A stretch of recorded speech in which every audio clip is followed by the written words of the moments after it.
بسم اللہ الحمد للہ والصلاة والسلام علی رسول اللہ وعلی آلہ وصحبہ ومن والہ اللہم انفعنا بما علمتنا وعلمنا ما ينفعنا وزدنا علما رب اشرح لي صدری ویسر لي امری واحلل عقدۃ من لسانی یفقہوا قولی سبحانک لا علم لنا الا ما علمتنا انک انت العلیم الحکیم رب یسر ولا تعسر وتمم بالخیر وبک نستعین۔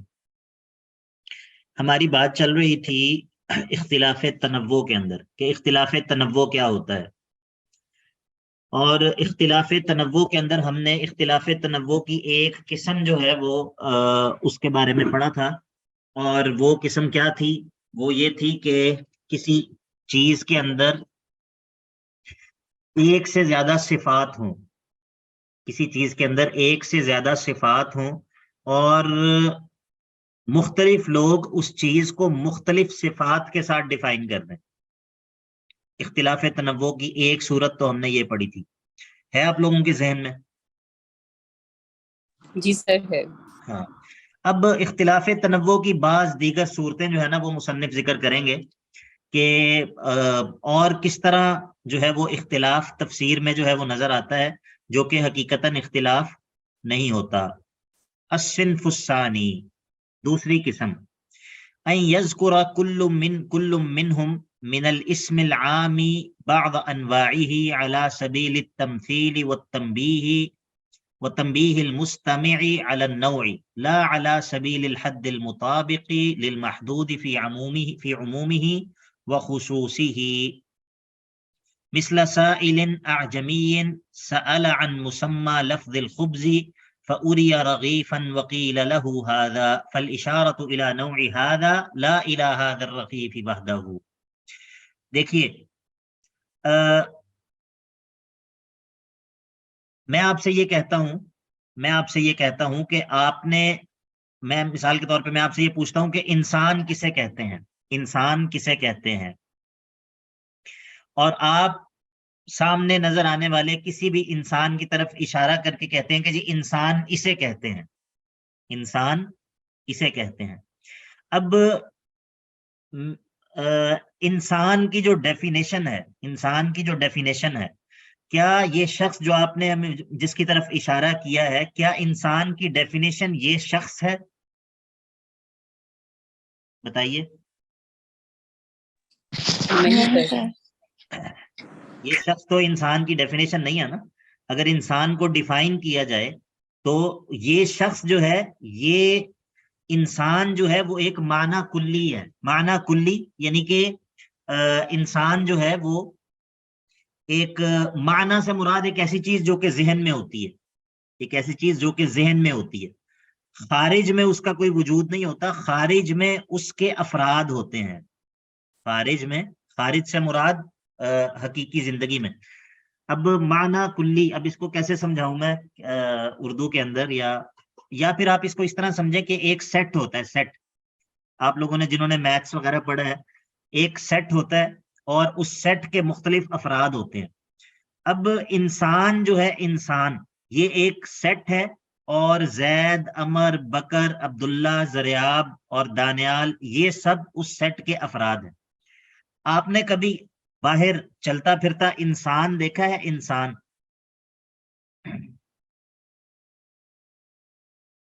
جی کبھی انسان دیکھا ہے آپ نے؟ نہیں سر، اس کے افراد دیکھے ہیں۔ انسان نہیں دیکھا، انسان کے افراد دیکھے ہیں، ٹھیک ہے۔ جی سر۔ انسان کا خارج میں وجود نہیں ہے کوئی بھی، خارج میں وہ جو انسان کے افراد ہیں، اس سیٹ کے جو افراد ہیں ان کا وجود ہے، ٹھیک ہے، یعنی کہ وہ ایک نوع ہے اور اس نوع کے مختلف افراد ہیں، ان کا خارج میں وجود ہے۔ اب اگر میرے سے کوئی بندہ کہے کہ بھائی انسان کسے کہتے ہیں، اور میں اشارہ کر دوں زریاب بھائی کی طرف، تو کیا میرا جواب غلط ہے؟ سر آپ کا جواب ٹھیک ہے، جواب درست ہے، ٹھیک ہے۔ تو اور انسان اگر جو ہے وہ دانیال بھائی سے سوال ہو مصر کے اندر، اور دانیال بھائی اشارہ کر دیں اپنے سامنے موجود کسی انسان کی طرف، اور نور بہن سے سوال ہو پنڈی کے اندر اور وہ اپنے ادھر کسی کی طرف اشارہ کر دیں، اس طرح، تو بظاہر تو ہم سب کے جواب جو ہیں وہ مختلف ہیں، لیکن کیا یہ جو اختلاف ہے جوابوں کے اندر، کیا یہ تضاد ہے ہمارے جواب میں؟ نہیں سر. نہیں، تضاد نہیں ہے. ٹھیک ہے، یہ ہے کہ بعض دفعہ ایسا ہوتا ہے. اب اس کو ہم تفسیر کے اندر سمجھتے ہیں، تفسیر کے اندر کس طرح یہ اختلاف ہوتا ہے. بعض دفعہ ایسا ہوتا ہے کہ کسی آیت کے اندر ایسی بات ہوتی ہے کہ جس بات کا معنی عام ہوتا ہے، اس کا معنی عام ہوتا ہے، اور اس عام معنی کے مختلف افراد ہوتے ہیں، اس معنی عام کے مختلف افراد ہوتے ہیں. اب ایک مفسر کسی ایک فرد کا تذکرہ کر دیتا ہے، دوسرا مفسر کسی دوسرے فرد کا تذکرہ کر دیتا ہے، اور مراد عین وہ فرد نہیں ہوتا، مراد عین وہ فرد نہیں ہوتا، بلکہ اس کی نوع کی طرف اشارہ کرنا مقصد ہوتا ہے. جب میرے سے پوچھا گیا کہ انسان کس کو کہتے ہیں اور میں نے زید کی طرف اشارہ کر دیا، تو میرا یہ مطلب نہیں تھا کہ یہ زید جو ہے یہی انسان ہے، نہیں، میرا یہ مطلب نہیں تھا. میری مراد یہ تھی کہ یہ اس کو تم زید کو دیکھو تو جس طرح زید کا جو ہے مطلب زید کی جو نوع ہے انسان ہونا، وہ اس کی طرف اشارہ تھا، خاص وہ مثال میری مراد نہیں تھی. جی کچھ سمجھ آیا؟ سارے لوگ بتائیں جی. جی سر سمجھ آیا.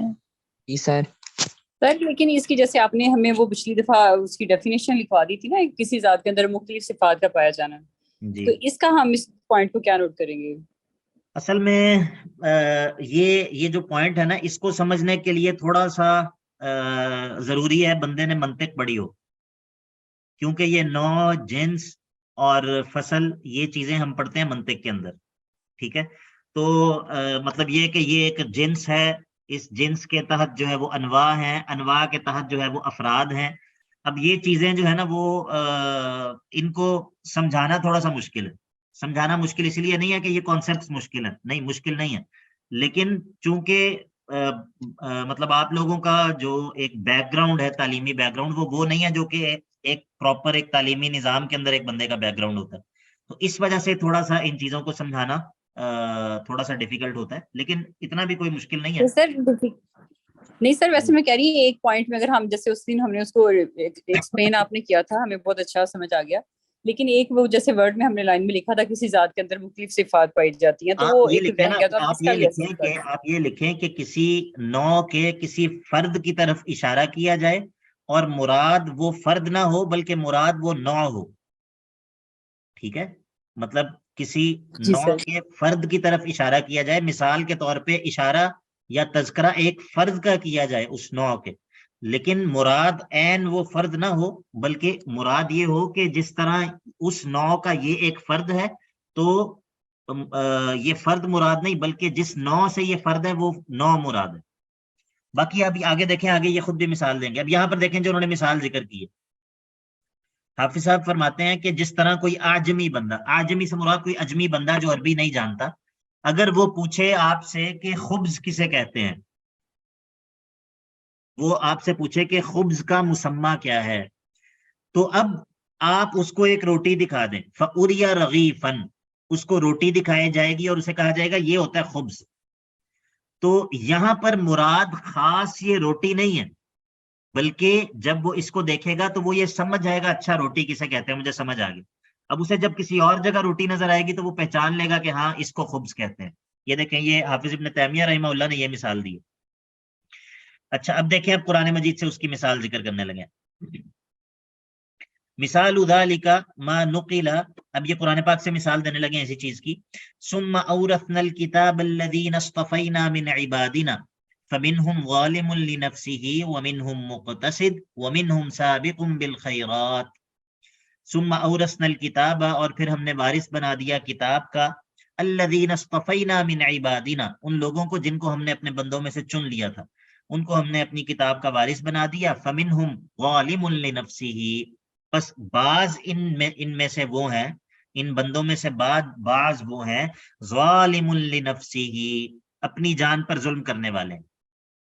ومنہم مقتصد، بعض ان میں سے میانہ روی اختیار کرنے والے ہیں. ومنہم سابق بالخیرات، اور بعض ان میں سے کون ہیں جو کہ نیکیوں کے اندر سبقت لے جانے والے ہیں. فمعلوم، حفص صاحب کہتے ہیں کہ یہ بات تو معلوم ہے کہ ان الظالم لنفسه يتناول المضيع للواجبات والمنتهك للمحرمات، کہتے ہیں کہ جو الظالم لنفسہ، اپنے اوپر ظلم کرنے والے جو لوگ ہیں، اس کے اندر یہ لوگ شامل ہیں جو واجبات کو ضائع کرتے ہیں، اللہ تعالیٰ نے جن چیزوں کا حکم دیا ہے ان کا اہتمام نہیں کرتے، یا پھر جن چیزوں کو اللہ تعالیٰ نے حرام کیا ہے ان چیزوں کا ارتکاب کرتے ہیں۔ اور جو المقتصد ہیں اس سے مراد کون ہے؟ یتناول فاعل الواجبات و تارک المحرمات، جو المقتصد ہیں میانہ روی کرنے والے، یہ وہ ہیں جو کہ اللہ تعالیٰ نے جن چیزوں کو فرض کیا ہے ان کا اہتمام کرتے ہیں، اور جن چیزوں کو اللہ نے منع کیا ہے، حرام کیا ہے، ان چیزوں کو ترک کرتے ہیں، ان چیزوں کو چھوڑ دیتے ہیں۔ والسابق يدخل فيه من سبق فتقرب بالحسنات مع الواجبات، اور السابق، سابق بالخیرات سے مراد کون لوگ ہیں؟ ان سے مراد وہ لوگ ہیں جو کہ مزید نیکیاں کرتے ہیں جن کے ذریعے وہ اللہ تعالیٰ کا قرب اختیار کرتے ہیں۔ فالمقتصدون هم اصحاب الیمین والسابقون السابقون اولئک المقربون۔ اب یہ قرآن مجید میں جس طرح سورۃ الواقعہ میں ذکر ہوا ہے کہ بعض لوگ اصحاب الیمین ہیں اور بعض لوگوں کو کہا گیا کہ وہ مقربون ہیں، تو جو لوگ صرف واجبات کا اہتمام کرتے ہیں اور حرام کردہ چیزوں سے بچتے ہیں وہ لوگ تو اصحاب الیمین ہو گئے، اور جو لوگ اللہ تعالیٰ کا قرب اختیار کرتے ہیں مزید نیکیوں کے ذریعے وہ جو ہے وہ کیا ہو گئے؟ سابق بالخیرات ہو گئے۔ اب دیکھیں، ثم ان کل منہم یذکر ھذا فی نوع من انواع الطاعات کقول القائل۔ اب اگر کوئی مفسر یہ کہے، توجہ ہے سب کی؟ جی سر۔ اب اگر کوئی مفسر یہ کہے کہ السابق، سابق سے مراد وہ لوگ ہیں جو کہ پہلے وقت میں نماز پڑھتے ہیں، اول وقت میں نماز پڑھتے ہیں، اور المقتصد سے مراد وہ ہیں جو کہ وقت کے درمیان میں نماز پڑھتے ہیں، اور ظالم لنفسہ وہ لوگ ہیں جو کہ وقت جب بالکل ختم ہو جاتا ہے، مکروہ وقت شروع ہو جاتا ہے، اس وقت نماز پڑھتے ہیں۔ اب آپ کیا کہیں گے اس تفسیر کے بارے میں؟ کیا یہ تفسیر غلط ہے؟ نہیں سر، یہ ٹھیک ہو سکتی ہے نا۔ ہاں، یہی بات سمجھانا مقصد ہے کہ اب نماز کو اول وقت میں ادا کرنا، نماز کو بس درمیان والے وقت میں پڑھ لینا، فرض ادا کر لینا، اور نماز میں اتنی کوتاہی کرنا کہ وہ اس کا وقت جب بالکل نکل جائے تب بندہ نماز ادا کرے۔ اب بظاہر تو ان الفاظ کا یہ معنی نہیں ہے جو کہ اس آیت کے اندر، لیکن بہرحال نیکیوں میں سبقت لے جانا، نیکیوں کو بس پورا ادا کرنا اور نیکی کو ترک کر دینا یہاں تک کہ وہ یعنی کہ واجب جو ہے وہ چھوٹنے کا خدشہ پیدا ہو جائے، اب اس کے ذریعے اس آیت کی تفسیر کی جا سکتی ہے، کیونکہ یہ اس معنی کے افراد میں سے ایک فرد ہے۔ سر یہ سمجھ آ گئی ہے، سمجھ آ گیا سر۔ اچھا جی، او یقول، یا پھر اگر کوئی اور مفسر یہ کہتا ہے کہ السابق والمقتصد والظالم قد ذکرهم فی آخر سورة البقرہ فإنه ذکر المحسن بالصدقة والظالم بأکل الربا والعادل بالبیع والناس فی الاموال اما محسن واما عدل واما ظالم فالسابق المحسن بأداء المستحبات مع الواجبات والظالم آكل الربا أو مانع الزكاة والمقتصد الذي يؤدي الزكاة المفروضة ولا يأكل الربا وأمثال هذه الأقاويل۔ اب ایک اور مفسر وہ یہ کہتا ہے کہ بات یہ ہے کہ اللہ تعالیٰ نے سورۃ البقرہ کے آخر میں ذکر کیا ہے تین طرح کے لوگوں کا، یہ دیکھیں نیچے آیات انہوں نے ذکر کی ہیں، الذين ينفقون أموالهم بالليل والنهار سرا وعلانية فلهم أجرهم عند ربهم ولا خوف عليهم ولا هم يحزنون۔ یہ وہ لوگ ہیں جو کہ دن رات اعلانیہ بھی پوشیدہ بھی اللہ کے راستے میں صدقہ کرتے ہیں، یہ وہ لوگ ہیں کہ ان پر کوئی خوف اور کوئی حزن نہیں ہوگا۔ ٹھیک ہے، الذین یأکلون الربا، اور وہ لوگ جو کہ سود کھاتے ہیں، لا یقومون الا کما یقوم الذی یتخبطہ الشیطان من المس، ذلك بأنهم قالوا انما البيع مثل الربا واحل الله البيع وحرم الربا فمن جاءه موعظة من ربه فانتهى فله ما سلف وامره الى الله ومن عاد فاولئك اصحاب النار هم فيها خالدون۔ اب ان آیات کے اندر اللہ تعالیٰ نے تین طرح کے لوگوں کا ذکر کیا ہے۔ ایک وہ لوگ ہیں جو کہ واجب صدقہ بھی واجب زکوٰۃ بھی ادا کرتے ہیں، اس کے علاوہ بھی اللہ کے راستے میں خرچ کرتے ہیں، یہ لوگ ہیں جی المحسن۔ یہ ہے سابقم بالخیرات. اور وہ لوگ جو کہ لوگوں کا مال زبردستی کھاتے ہیں. دیکھیں، ایک ہے کہ اپنا مال اللہ کے راستے میں خرچ کرتا ہے، واجب جو زکوٰۃ ہے وہ بھی اور نفلی صدقات بھی. ایک وہ ہے جو کہ لوگوں کا مال ہڑپ کرتا ہے. یہ دونوں ایک دوسرے کی ضد ہیں کہ نہیں؟ جی سر، ضد ہیں. جی سر. اور ایک بندہ وہ ہے جو کہ بیع کرتا ہے، میں آپ کو پیسے دیتا ہوں اور آپ سے میں سودا خرید لیتا ہوں. اب یہ جو بندہ ہے یہ ہے مقتصد. اس نے اپنا مال دیا ہے، اس کے عوض آپ سے چیز لے لی ہے. ایک بندہ وہ ہے اس نے اپنا مال اللہ کی رضا کے لیے خرچ کیا ہے، فرضی صدقہ بھی دیا ہے، نفلی صدقہ بھی دیا ہے. اور ایک بندہ ہے اس نے دوسروں کا مال بھی زبردستی ہڑپ کر لیا. اب بعض مفسرین یہ کہیں گے کہ سابقم بالخیرات سے مراد اللہ کے راستے میں واجب اور نفلی صدقہ کرنے والا ہے. ظالم سے مراد کون ہے؟ ظالم لنفسہ، جو کہ دوسروں کا مال اس کو ہڑپ کر جاتا ہے، اس پر قبضہ کر لیتا ہے.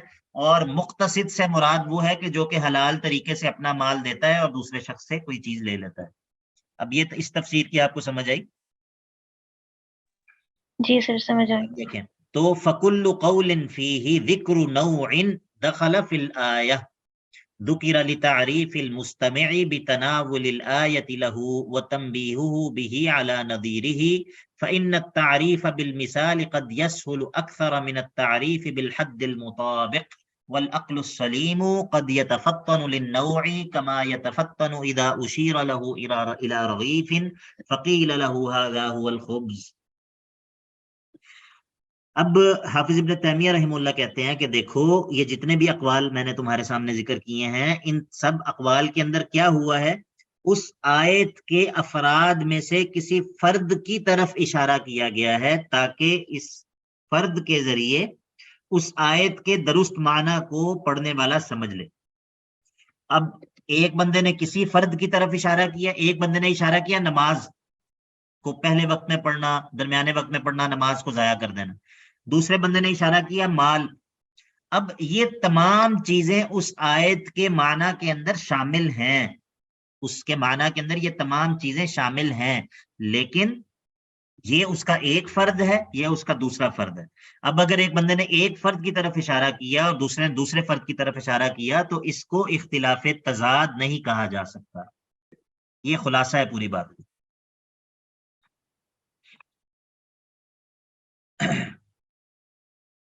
سمجھ آ گئی جی؟ جی سر.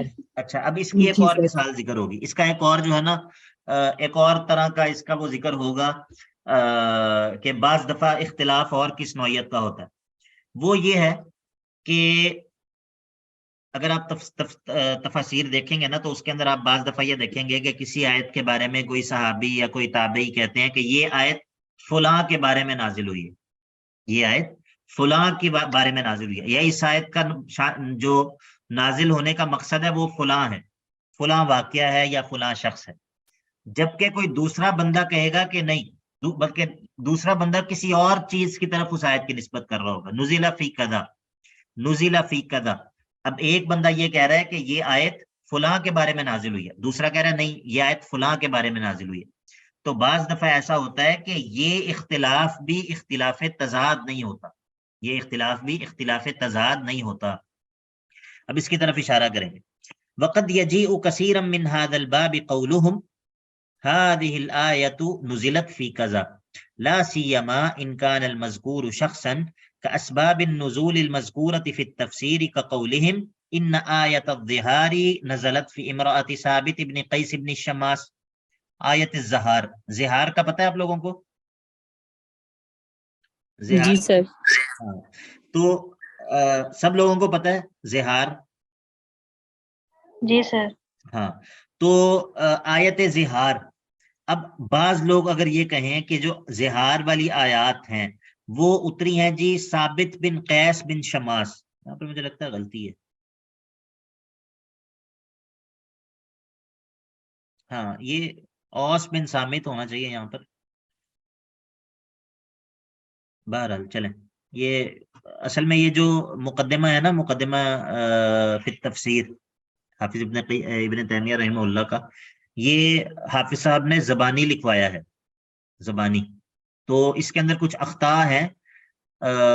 یہ جو لوگ اس کے اوپر کمنٹری کرتے ہیں نا وہ اس چیز کا تذکرہ کرتے ہیں. کئی جگہوں پہ بعض جو ہے وہ اخطاء ہے. سر یہ کب لکھی گئی تھی بک؟ یہ کب لکھی گئی ہے یہ پتہ نہیں, میں دیکھوں گا انشاءاللہ. اصل میں مجھے موقع نہیں ملا تفصیل سے اس کی شرح دیکھنے کا, لیکن یہ سر ابن تیمیہ کا دور کب تھا, میں بس یہ پوچھنا چاہ رہی ہوں. ابن آئیڈیا تیمیہ جو ہے وہ 8ویں صدی کے ہیں. 8ویں صدی. جی سر. کو بتاتا ہوں میں, چلیں آپ کو بتاتا ہوں انشاءاللہ دیکھ کے. ذہن سے نکل گئی ہے ان کی. سر کوئی بات نہیں, بس میں ایک آئیڈیا لینا چاہ رہی تھی کہ نہیں, میں کتنی آپ دیر کو پہلے بتاتا ہوں کی. انشاءاللہ. جی کچھ سر. دیر تک آپ کو بتاتا ہوں. موبائل میرا وہ پیچھے پڑا ہوا ہے, دور ہے تھوڑا. اچھا جی. تو ان آیت الزہاری نزلت فی امرات ثابت ابن قیس ابن شماس و ان آیت اللعان نزلت. لعان کا بھی پتہ ہے آپ لوگوں کو؟ جی سر. جی سر. نزلت فی عویمر الاجلانی او ہلال ابن امیہ. و ان آیت الکلالتی نزلت فی جابر ابن عبداللہ. کلالہ کا پتہ ہے؟ نہیں جی سر. سر ابھی تو پڑھا تھا اللہ اللہ, کلالہ کا نہیں پتہ. سر آپ سے ہی پڑھا تھا. زریاب بھائی آپ نے کہا کلالہ کا نہیں پتہ.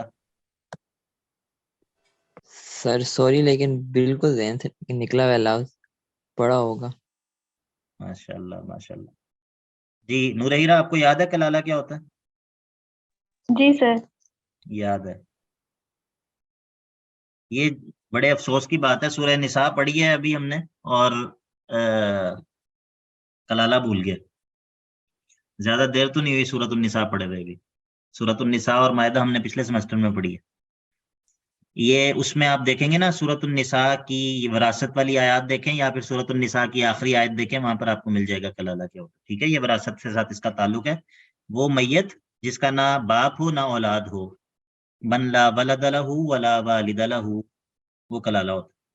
تو وَإِنَّ آیَةَ الْكَلَالَةِ نزلت فی جابر بن عبداللہ وَإِنَّ قَوْلَهُ وَأَنِحْكُمْ بَيْنَهُمْ بِمَا أَنزَلَ اللَّهُ نزلت فی بنی قریظة والنذیر وَإِنَّ قَوْلَهُ وَمَنْ يُوَلِّهِمْ يَوْمَئِذٍ دُبُرَهُ نزلت فی بدر وَإِنَّ قَوْلَهُ شَهَادَةُ بَيْنِكُمْ إِذَا حَضَرَ أَحَدَكُمُ الْمَوْتُ نزلت فی قضیة تمیم الداری وعدی بن بداء وقول ابی ایوب ان قوله ولا تلقوا بأيديكم الى التهلكة نزلت فينا معشر الانصار الحدیث. ونظائر هذا كثير مما يذكرون انه نزل في قوم من المشركين بمكة او في قوم من اهل الكتاب اليهود والنصارى او من قوم او في قوم من المؤمنين. اب جب علماء یہ کہتے ہیں یا جب صحابہ یہ کہتے ہیں کہ یہ آیت فلاں کے بارے میں نازل ہوئی, فلاں کے بارے میں نازل ہوئی, ذرا آپ بھائی کو یاد آ گیا. ٹھیک ہے دانیال بھائی آپ جائیں نماز پڑھیں انشاءاللہ. اچھا, تو اس سے مراد کیا ہوتا ہے کہ کیا یہ آیت صرف اسی شخص کے بارے میں خاص ہے؟ کیا اس سے یہ مطلب ہوتا ہے؟ نہیں, یہ مطلب تو نہیں ہو سکتا. اس کا یہ مطلب تو نہیں ہو سکتا کہ یہ آیت جو ہے وہ اسی ایک بندے کے ساتھ خاص ہے. تو پھر اس کا مطلب کیا ہوتا ہے؟ اس کا مطلب یہ ہوتا ہے کہ بعض دفعہ یعنی کہ یہ بہت زیادہ آپ کو ملے گا تفاسیر کے اندر کہ بعض دفعہ جب کوئی صحابی جب کوئی تابعی دیکھتے ہیں کہ فلاں واقعہ اس کا ذکر فلاں آیت کے ساتھ میچ کر رہا ہے, فلاں واقعے کا ذکر فلاں آیت کے ساتھ میچ کر رہا ہے, یعنی کہ فلاں آیت کے اندر جو بات ذکر ہے اسی آیت کے مطابق فلاں واقعہ پیش آیا, تو وہ کہہ دیتے ہیں کہ یہ آیت اس بارے میں نازل ہوئی, نزلت فی کذا, اس بارے میں قرآن نے یہ کہا ہے. چلیں اس کو میں آسان کر کے آپ کو سمجھاتا ہوں. مثال کے طور پہ قرآن مجید میں کوئی واقعہ ذکر ہوا ہے, مثال کے طور پہ جس طرح آپ نے سورۃ البقرہ میں پڑھی ہے نا آیت مداینہ, یا ایھا الذین آمنوا اذا تداینتم بدین الی اجل مسمى فاکتبوہ, کہ جب آپس میں کوئی لین دین کا معاملہ کرو تو اس کو لکھ لیا کرو. یاد ہے آپ لوگوں کو یہ آیت مداینہ جو سب جی سے سر یاد جی ہے. سر. یاد. اب آپ کے سامنے کوئی آپ کے دو دوست یا آپ کی دو سہیلیاں جو ہیں وہ آپس میں کچھ لین دین کا معاملہ کرتی ہیں, ٹھیک ہے, اور وہ آپس میں کچھ لکھت پڑھت نہیں کرتی یا لکھت پڑھت نہیں کرتے. آپ انہیں کہتے ہیں کہ اس بارے میں قرآن کی یہ آیت نازل ہوئی ہے, یا ایھا الذین آمنوا اذا تداینتم بدین. اب اس کا کیا مطلب ہے؟ کیا یہ آیت ان دونوں سہیلیوں کے بارے میں نازل ہوئی ہے؟ نہیں سر. نہیں سر. نہیں. کیا مراد کیا ہے آپ کی؟ سر اس باقیوں سے کے لیے. ریلیٹڈ ہے یہ آیت. ہاں مطلب یہ ہے کہ یہ جو معاملہ آپ کر رہے ہیں اس کا حکم جو ہے وہ اس آیت میں ذکر ہوا ہے. ٹھیک ہے، یہ مطلب ہے آپ کا. ٹھیک ہے، تو اس معنی میں کئی اقوال تابعین کے یا صحابہ کے اس معنی میں ہوتے ہیں کہ وہ کہتے ہیں کہ اس بارے میں تو قرآن کا یہ حکم نازل ہوا.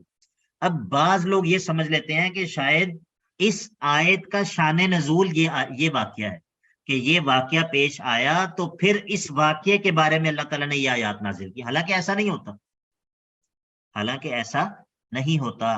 تو اب اگر ہمیں اقوال ملے مفسرین کے کہ ایک عالم کہہ رہا ہے کہ یہ آیت نزل فی قضا اور دوسرا کہہ رہا ہے نزل فی قضا، ایک اس کی کسی اور واقعے کی طرف نسبت کر رہا ہے، دوسرا کسی اور واقعے کی طرف نسبت کر رہا ہے، تو آپ یہ جلدی فیصلہ کرنے میں نہ کریں کہ یہ تو مفسرین کا آپس میں تضاد ہے.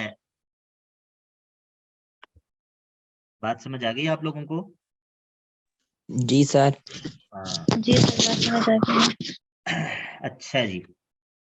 والناس وإن تنازعوا في اللفظ العام الوارد على سبب هل يختص بسببه أم لا فلم يقل أحد من علماء المسلمين إن عمومات الكتاب والسنة تختص بالشخص المعين وإنما غاية ما يقال إنها تختص بنوع ذلك الشخص فيعم ما يشبهه ولا يكون العموم فيها بحسب اللفظ.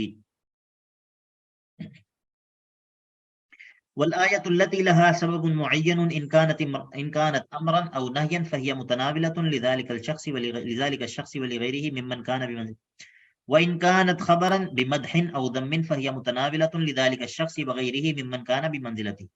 ومعرفة سبب النزول يعين على فهم الآية فإن العلم بالسبب يورث العلم بالمسبب. اچھا جی، اب یعنی کہ یہ ایک بات تو عام ہو گئی نا کہ اگر کوئی آیت کسی خاص شخص کے بارے میں نازل ہو تو اس کا یہ مطلب نہیں ہے کہ یہ اسی خاص شخص کے ساتھ خاص ہے، بلکہ وہ اس شخص کے اور اس کے علاوہ جو لوگ بھی اس سے ملتے جلتے ہوں گے، جو بھی اس حکم میں داخل ہوں گے، ان کو بھی وہ آیت جو ہے وہ شامل ہوگی. اور دوسرا آپ کو بتایا کہ نزل فی قضا، اس معاملے کے اندر جو ہے وہ ضروری نہیں ہوتا کہ اس آیت کا خاص وہی شان نزول ہو، بلکہ بعض دفعہ تابعین یا مفسرین جو ہے وہ ویسے بھی کسی آیت کے بارے میں کہہ دیتے ہیں کہ نزل فی قضا، اس آیت کے اندر اس واقعے کا تذکرہ ہے. اچھا جی، ابھی یہ 1 منٹ رہ گیا ہے، ابھی کوئی سوال ہے اس بارے میں تو ابھی پوچھ لیں، نہیں تو پھر ہم انشاءاللہ اگلی میٹنگ میں، پھر جب تک یہ میٹنگ چل رہی ہے. سر میرا کوشچن ہے، جس طرح یہاں پہ ہم نے نزول کی بات کی تو اس میں جو زہار والی پیچھے ذکر ہوا ہے تو اس میں تو بہت واضح ہے نا کہ وہ اس کا شان نزول کیا تھا. تو عبارت میں اصل میں وہ چیز کیوں ڈسکرائب کی گئی ہے یہ چیز مجھے نہیں سمجھ آئی. سر جو زہار والی آیات ہیں ان کے بارے میں تو نزول کا واقعہ معروف ہے نا، تو کیا جی، اس میں بھی کوئی دوسری رائے ہے یہاں پہ عبارت میں اس کا ذکر کس وجہ سے ہوا ہے؟ عبارت میں اس کا مقصد، اس کا ذکر اس وجہ سے ہوا ہے کہ اول تو یہ بتانا مقصد ہے، مثال دینا مقصد ہے اس چیز کی کہ جب یہ کہا جاتا ہے کہ نزل فی قضا تو اس آیت کے بارے میں کہا جاتا ہے کہ یہ آیت اس بارے میں نازل ہوئی. اب سوال یہ ہے کہ کیا یہ آیت اسی شخص کے ساتھ خاص ہے یا اس کا حکم عام ہے، یہ سوال ہے. جی سر حکم تو عام ہے. حکم تو عام ہے، بس یہی بتانا مقصد ہے کہ یہ ضروری نہیں ہے کہ جس کے بارے میں وہ آیت نازل ہوئی ہے وہ اسی کے ساتھ خاص ہو، نہیں یہ ضروری نہیں. جی ٹھیک سر، جزاک اللہ. بارک اللہ فیکم. اچھا جی، ومعرفت سبب النزول يعين على فهم الآیت، یہاں پر وہ بتا رہے ہیں کہ کسی آیت کا سبب نزول جاننے سے اس آیت کو سمجھنے میں مدد ملتی ہے. ہاں اب یہ دیکھیں یہاں پر وہ بات لے رہے ہیں کہ سلف جب یہ کہتے ہیں نزلت هذه الآیت فی قضا، اس سے کیا مراد ہوتا ہے؟ مراد السلف بقولہم، مراد السلف بقولہم، سلف کی مراد ان کے اس قول کے ذریعے نزلت هذه الآیت فی قضا، یراد به تارۃ انہ سبب النزول، کبھی تو اس سے مراد یہ ہوتا ہے کہ یہی سبب نزول ہے، جس طرح زہار والی آیت ہے. وَيُرَادُ بِهِ تَارَةً أَنَّ ذَلِكَ دَاخِلٌ فِي الْآيَةِ وَإِن لَمْ يَكُنْ السَّبَابُ، وَيُرَادُ بِهِ تَارَةً أَنَّ ذَلِكَ دَاخِلٌ فِي الْآيَةِ، اور کبھی مراد یہ ہوتی ہے کہ یہ واقعہ بھی اس آیت کے حکم میں شامل ہے اگرچہ یہ سبب نہیں ہے.